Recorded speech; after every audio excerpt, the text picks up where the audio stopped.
we were all there watching the carnival. He handed the baton over and he glid across the grass and he didn't get up. And I turned to my oldest son and I said, what is he doing? He's not getting up. I'm Ange. And I'm Beck, and we are Gold Diggers. It's not what you're thinking. And we dig the gold out of everyday life stories. Like today's guest. Hello, my name's Robyn. I think my goal is to inspire others through grief and loss. Honey, you're my sugar. So, Ange, how about we start with a fun question from our producer? Let's go. All right, ladies. Today we are picking the other person's animal doppelganger. Oh, this could get dangerous because we could start offending each other. I know. I can start. Go for it. My wife told me, I've got a friend who is rather slim. He's blessed with a great metabolism. Yes. Me, not so much. My wife used to call us Timon and Pumbaa. Ah, Simone. Timon and Pumbaa. Timon and Pumbaa from Lion From King. Lion King. Yeah. Yeah. I had no idea who that was. And how did he receive that news? I was the warthog and he was the skinny meerkat. Yeah. Yeah. So on that, Nice. Let's go. Okay. I don't Well, know. I look at you, Beck, and I think of a penguin. A penguin.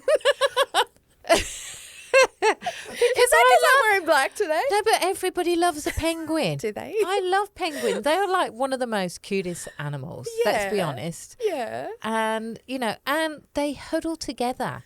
They congregate in groups, and that's like you and your family. You all like kind of just stick together and you move together and you slide into the ocean together and then you have fun. Like, when you see penguins and they kind of do this big slide and they go into the ocean, in the back of my mind, I always hear, wee, like that.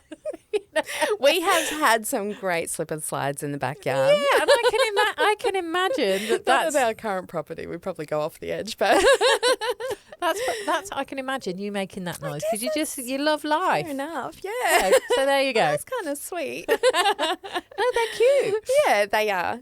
Yeah. As long as you don't say a rhino or an elephant, I think we'll be okay. No, I was going to go with a beautiful horse that just gallops the countryside and just takes everything in and is free and roams. Because you love your travel and I do. you're elegant. And my mane. Yeah.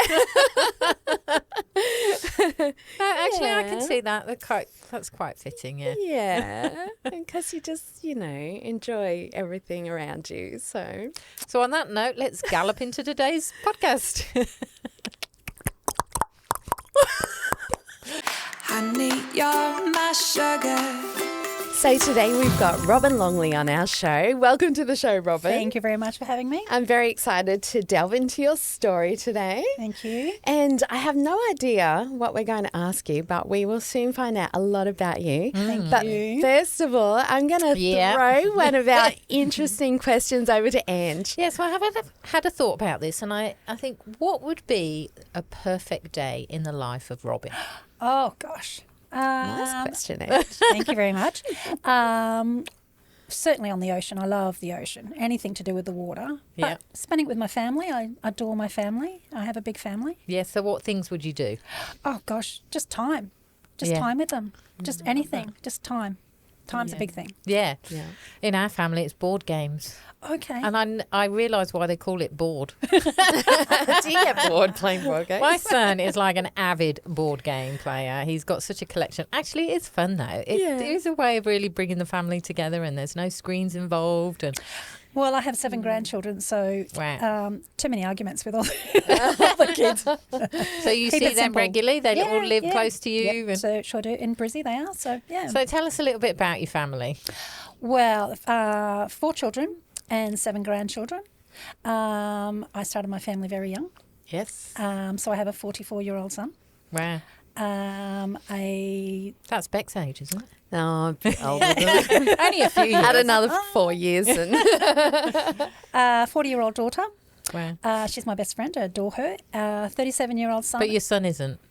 I guess they all are, but it's a different bond with your daughters than it is with your son. Well, I don't have a daughter, so I don't. I it's a don't get that. different- It's I love them all, but Yeah. it's a different bond. it is something like me Yeah. and my mum. I understand that. Yeah. And I have a forever 13-year-old daughter. She passed Wow. away 28 years ago now. So, yes. Okay. So, So I Well, always... tell us a little bit about that. What was? Well, we didn't know she was unwell. She had a heart condition and was swimming at school and her heart just stopped. And, so, Wow. it was quite a shock. It was not something anyone would have expected. It's a shock and a hard time to sort of, wrap your head around it. And as I say, it's been on 27 on years and it still feels like yesterday. So Yeah. So she was 13, just went off to school for a normal day. It was a Monday night. They went to swimming club. She was a fish. She swam every day. She wanted to be Kieran Perkins. Her whole wall and the floors and everything were covered in Kieran Perkins stickers. If no one knows who Is Kieran that a swimmer? Yeah. If no one knows who Kieran Perkins is, he's an Olympic champion. So, Right, okay. Yeah, or was an Olympic champion. An Australian one, I An assume. Australian one. Yeah, that's probably why I don't know. Yeah. She swam every day. All the kids swam. I taught them to swim when they were 6 weeks old, and Yeah, wow. they swam every day. And so, she was just at club and did the first lap.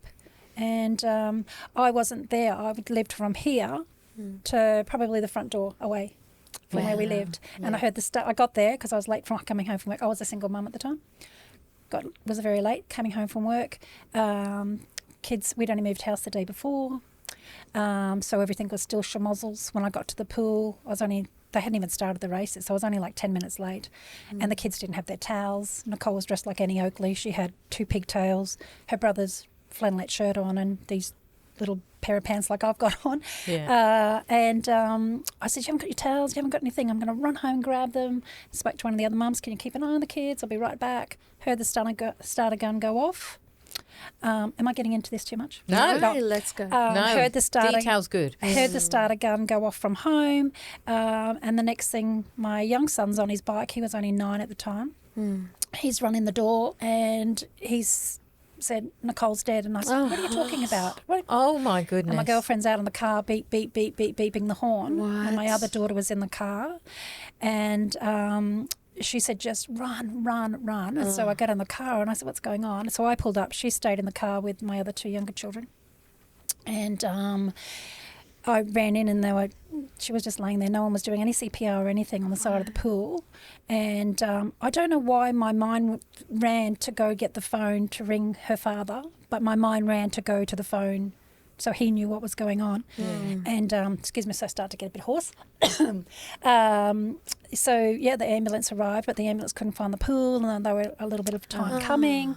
And I kept telling my girlfriend, don't let the kids out of the car, because I didn't want them to see what was going on. And then everyone turned me away from her, and all the other children, all I kept thinking was all the kids are watching this. And as the ambulance arrived and did CPR and the paddles and everything else, and my girlfriend said to me, oh, okay, she's awake. But it wasn't. It was just the shock. And so we got to the hospital, and it was just like slow motion. I felt like I was walking. I couldn't walk. Yeah. Like everything was so slow. And off the top of my head, I was just doing phone number after phone number after phone number, calling my brothers and my family and everyone, just saying, don't know what's happened, she's okay, but she's out the back and I think she swallowed too much water, and I had no idea.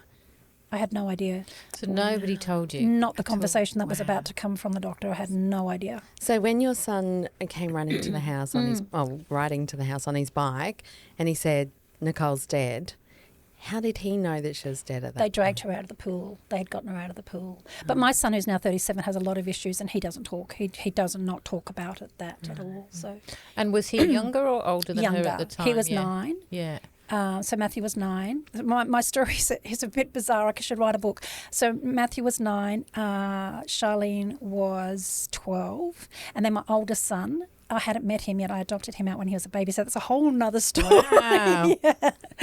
Yeah. Wow. So, then the doctor came out and told me, and that, they did everything they possibly could, and that she had passed. And for weeks and weeks and weeks and weeks, I was ringing the Arthur Tonk Centre because they were doing an autopsy, and I'm saying, how does a healthy child just pass away? Like, your mind goes into so many different places and you're trying to still function and support your children. The next day I took them straight back to school and I put them straight back in that pool because I knew if we didn't do it that day, they would not do it. So for me, I was in survival mode, I guess. But I made them get back in the pool. And still to this day, they've never gone in lane 6. The next Monday night, we didn't have swimming club, and the Monday night after that, all her friends wore an armband, and I got in the pool and I did a lap for her in honour of her, and for me now it's a celebration of her life, and at the time of her funeral, it had to be about her. She passed 3 weeks after her 13th birthday, and she was supposed to have a party, so we were organising the next week for her 13th birthday party. So her funeral was her party. So even though she wasn't there, we had all her friends there. We had played all her favourite songs, and they had a big dance party. And did they ever get to the bottom of what caused it? Yes. So 4 years later, my son turns 13 at the same school. 5 weeks prior, he'd had a football accident and had broken his eye socket and was not supposed to be playing any sports at all. But he was the sports captain at school, and of course he wanted to be involved. I said pick 2 things and only 2 things, but he didn't. He did a few other things. Last race of the day in the relay, my eldest son. I'd met my eldest son by then. He was 18. We were all there watching the carnival. He handed the baton over and he glid across the grass and he didn't get up. And I turned to my oldest son and I said, what is he doing? He's not getting up. And I ran on air that day. And when I'm in a shock or something shocks me, which I've only just found out when my daughter passed, I lose my voice and I cough and I can't get my voice back. So I'm trying to talk. Nobody's watching him because everyone's at the other end of the field because the carnival's just finished and they're all yahooing because the school's carnival's over. Yeah. And I'm trying to yell. And anyway, someone finally turned around and saw me trying to do CPR on him, and they started coming towards me. And I remember looking at them and they're just walking so slowly and me screaming, run. And so they got to me and called the ambulance. The ambulance arrived. He had cardiac arrest twice. When the most shocking part of it, or it's not shocking, I think I don't want to say it as being that I'm heartless or anything, but for me, Nicole was there that day with him because when he opened his eyes, the first thing he said is, Mum, tell Nicole to let me go. She's pulling me under the water. So I know she was there with him that day. It was the same school. And so your son was 13 as well when he was 13, yes. So we rushed him off to hospital and went to the Mater Hospital, and just so happens that the cardiologist was on the ward when he was rushed in and did so many tests on him and said it's his heart. And I said, no, it's not, because for the last 3 years I've been taking them every year. They get blood tests and get everything checked to make sure, because we don't know what my daughter passed away from. So then he wanted to go in the whole story about my daughter. But in my past history, as well as growing up as a child, my brother passed away when he was 18. He was running home from work. And then I had another brother. He was 13. He's fine. He's all right. He's now in his 60s. He drowned but was revived, and he's got a pacemaker and a defibrillator.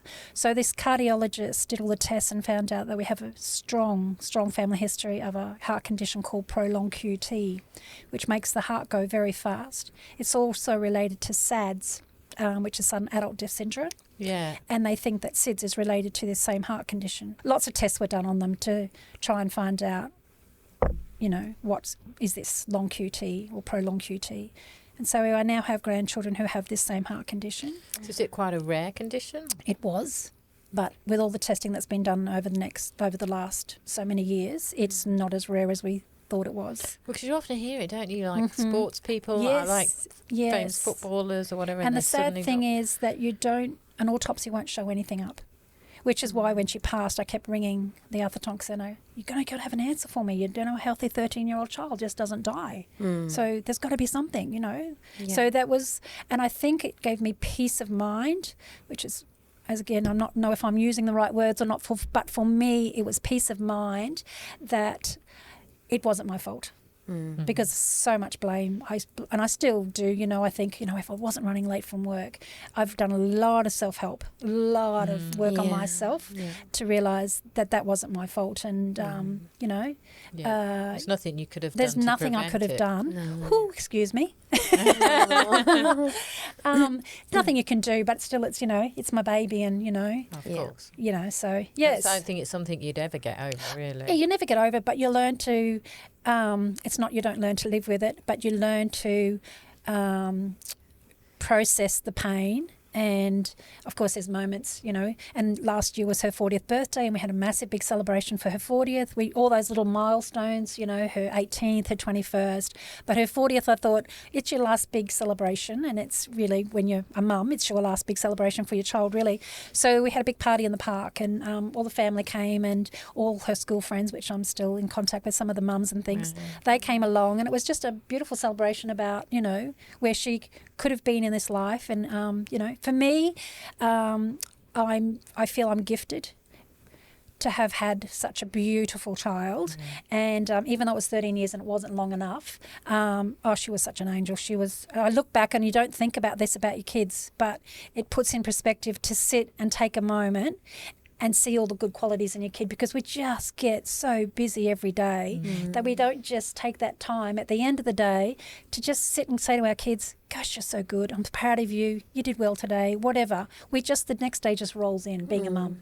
And I never took that time to stop and say to her, geez, I'm proud of you and you're so good and you're so smart. And she just started high school, she had so many plans.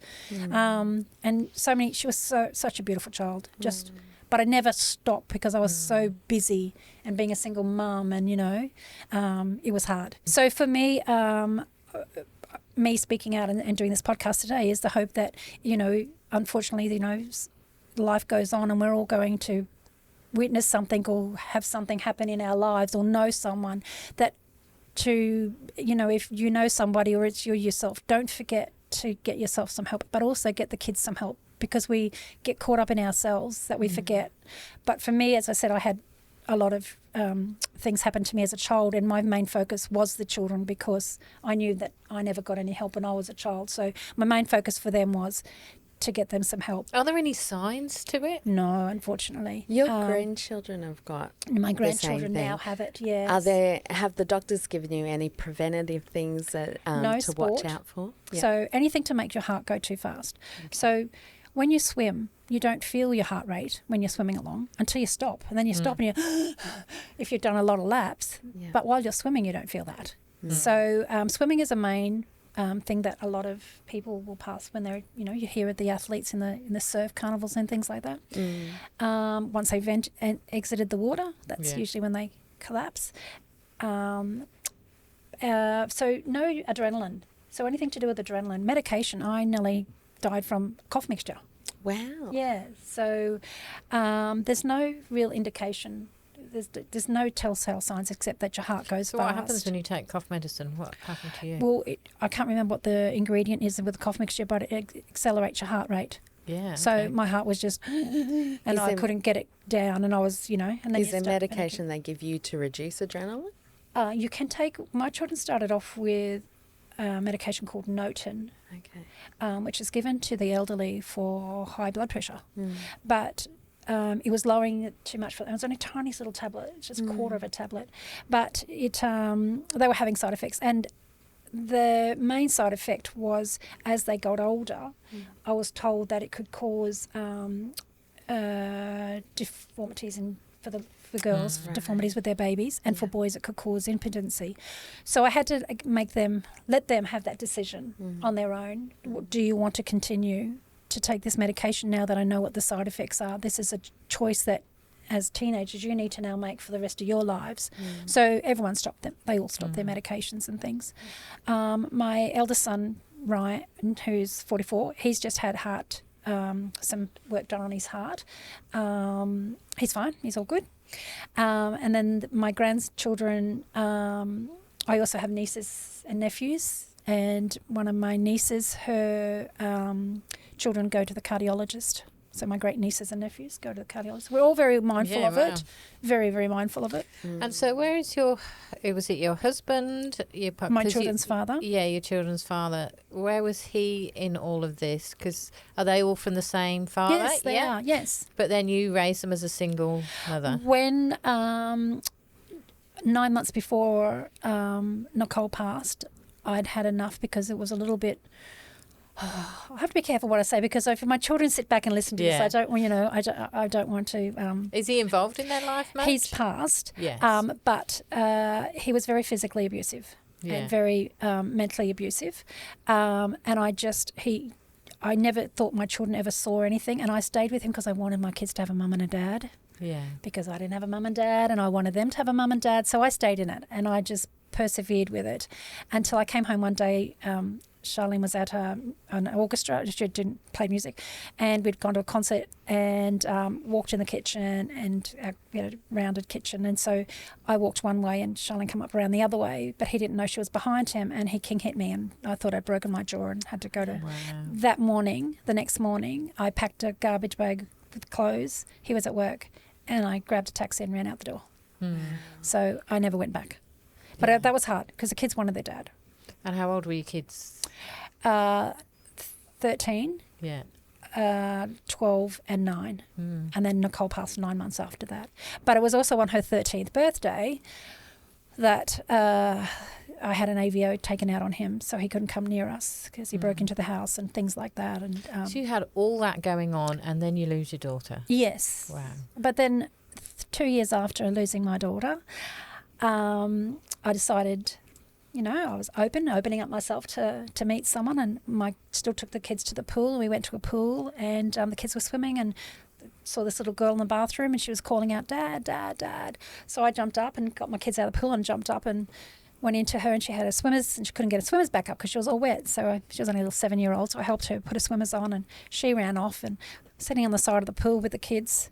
And mind you, I was a runner and a swimmer back then too. I used to run every day, swim every day, run every day, swim every day. So I was my mind was always on, keeping fit and keeping the kids fit. So you don't have this condition? I do, but I didn't realise at the time. Yeah, wow. So I had the kids at the pool, and this man starts walking up out of the water, and he was like a male Bo Derek. He was wiping the water off his body and putting his hands through his hair. And my daughter looked up at him and said, "You just painted a James Bond scene." Oh, man, it was better than that. And my daughter said, "Oh, my God, Mum, look at that man." And I said, "Be quiet, you're so embarrassing." And she says, "He's coming this way." And I said, "Stop it." And she said, "That little girl you helped, that must be her dad." And I went, "Oh," and I could feel my face burning in embarrassment. And she ran up to me and said, "This is my dad." And I said, "Hello." And he sat beside me, and we talked and we talked and we talked, and we exchanged phone numbers. And we started seeing each other, and it was amazing, and I absolutely felt so loved from this man. And he loved my kids, and I was going through a terrible time he was just comforting. He was just a beautiful man. And he was a Kiwi, and he went home to visit his mum and took his daughter with him and that, and rang me every night and said, "I miss you," and all that sort of stuff. It was beautiful. And then rang me one morning and said, "I'm drunk and I've done something really silly, and I really just want you to know I love you, and I'm so sorry." And because he'd been with someone else, and he said, "Let me work this out." I said, "No, we're done. I can't do this. We're done." But then we slowly, the friendship built back again, and I said we have to build on trust. So we had this thing. When I used to call him, he used to joke and say, "What's your name?" Because people call me Robbie. And so he would say, "What's your name?" And so I'd got a new phone, and when he got back, and so I'd written my phone number on it, and I'd bought him a plant, and I said, "This is us. When this plant grows, this is us growing, and when it's flowering, this is us," because this is my knowledge of what I go through. So this is us, where a new relationship is growing. So I put my phone number underneath the pot plant.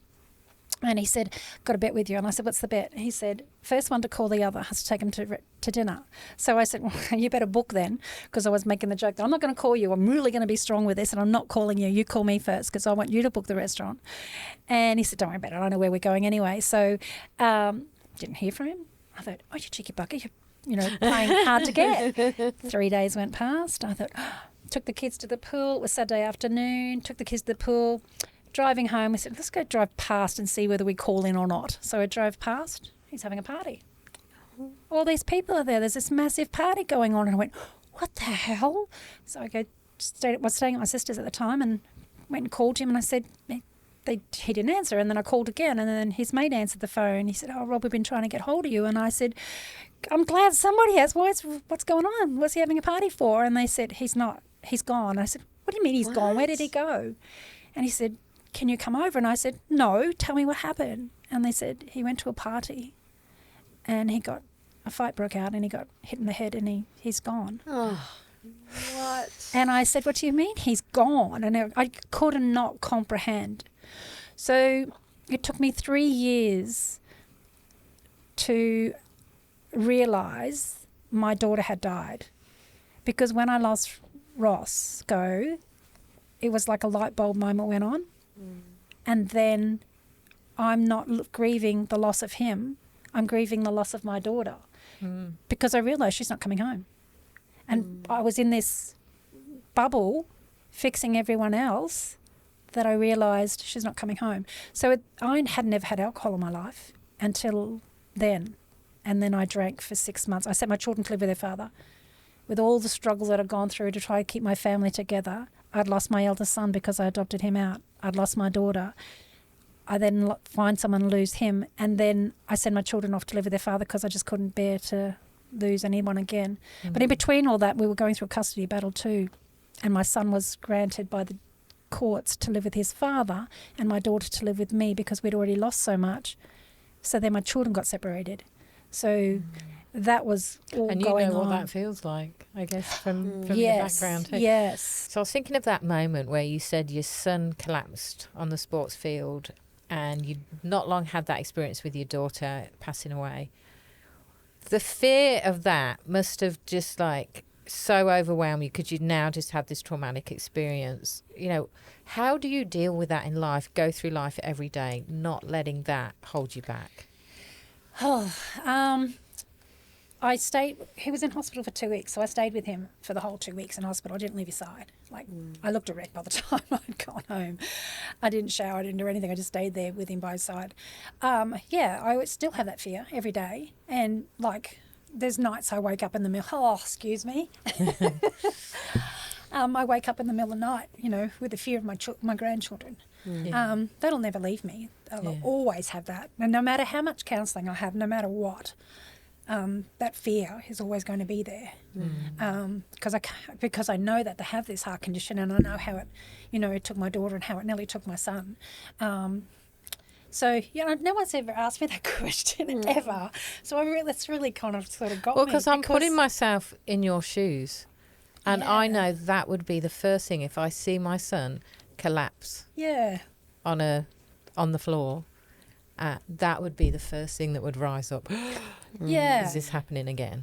Of course it was. And when I got to the hospital and and it was so severe and you have to wait outside and he's an emergency and I just didn't know what was going on. Of course, but the whole time I'm sitting there saying, Nicole, please leave him, please, please, please.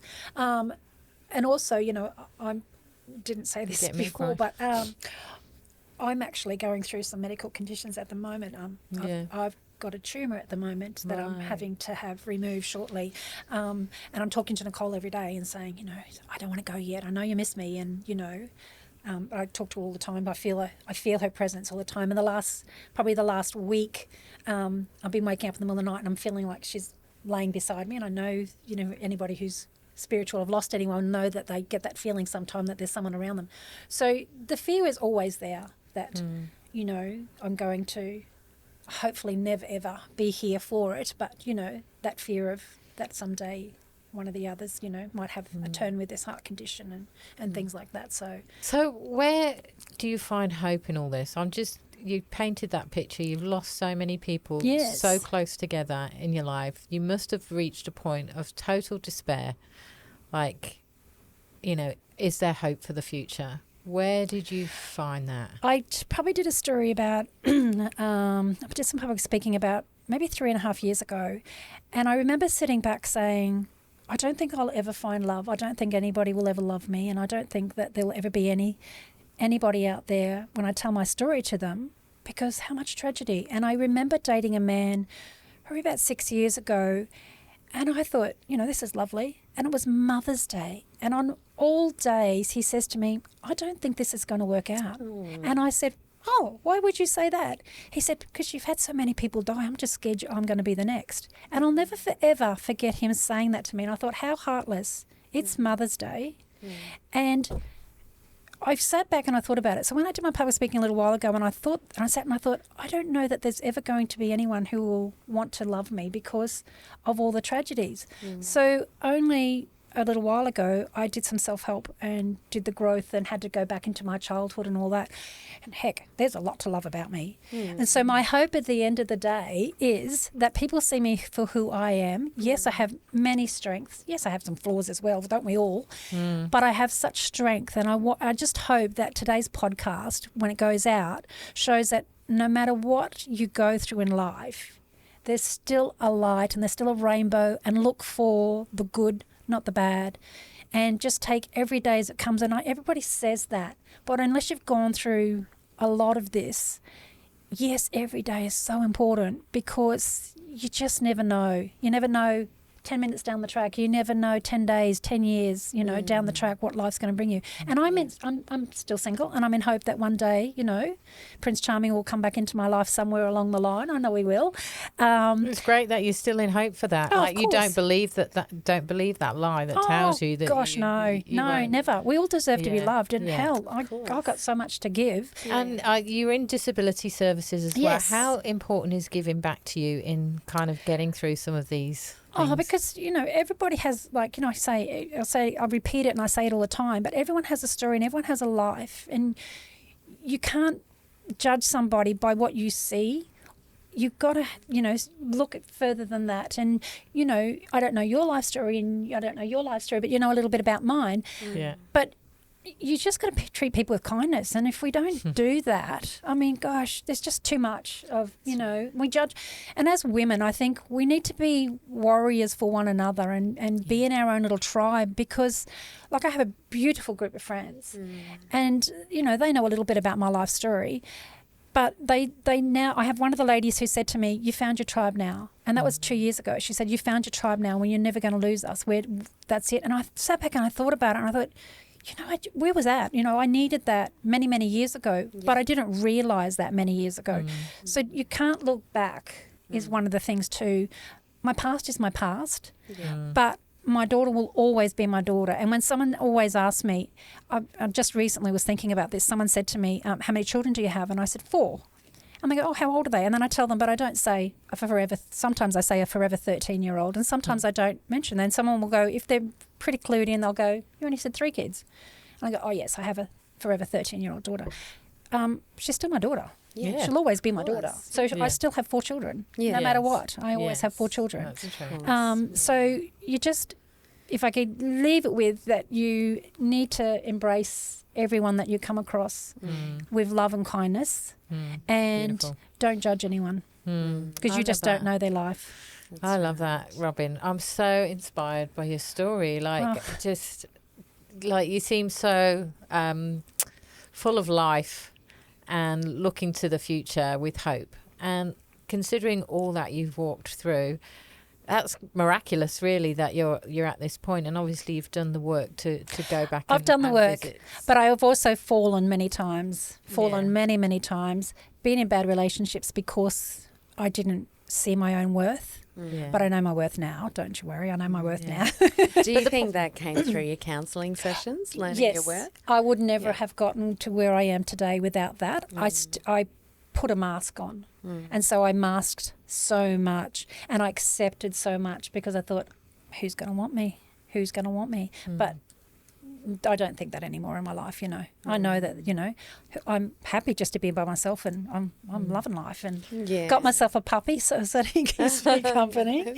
Dogs are great for that, aren't they? Yeah. But no, my life is good. I love my life, and I have beautiful children and great grandkids. I just love them to bits. And so, So to go to your gold, I did see the word resilience. You're so resilient, and probably exemplify that word so much, because it's not the fact that you've been knocked down. You said you had knocked down a few times, but you got back up again, and you've kept going, and you've kept approaching the future with hope. That's remarkable. And it's so inspirational to people.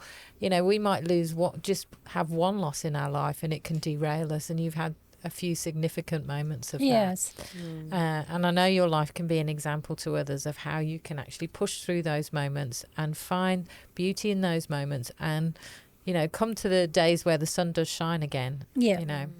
But as I said too, if there's anybody that's listening and needs, some advice, my advice would be just take day at a time, because then it becomes weeks, then it becomes months, then it becomes years. And then if you need to look back on it, look where you are, not where you come from. Well, you just need to look where you come from as well. But go and get some help if you're struggling. Talk to someone, find your tribe. And if it doesn't gel with you, if that person you feel you're connecting with them, find someone else who will. But keep talking, keep going and finding until you find that person that you feel you can open up with. And And Robyn, the gold I see in you is you've suffered so much loss in your life and uncertainty. Your life has been uncertain from the very beginning. You don't know whether you're coming, you're going, whether your loved ones are coming or going. You live each day almost like you're on a precarious ladder of what might happen. And yet this series of trials for you has taught you to really be in the moment and to capture every person who's in your life, to love that person, to really appreciate the day that you're in with the people that you're in it with. Yeah. And to also realize that you matter.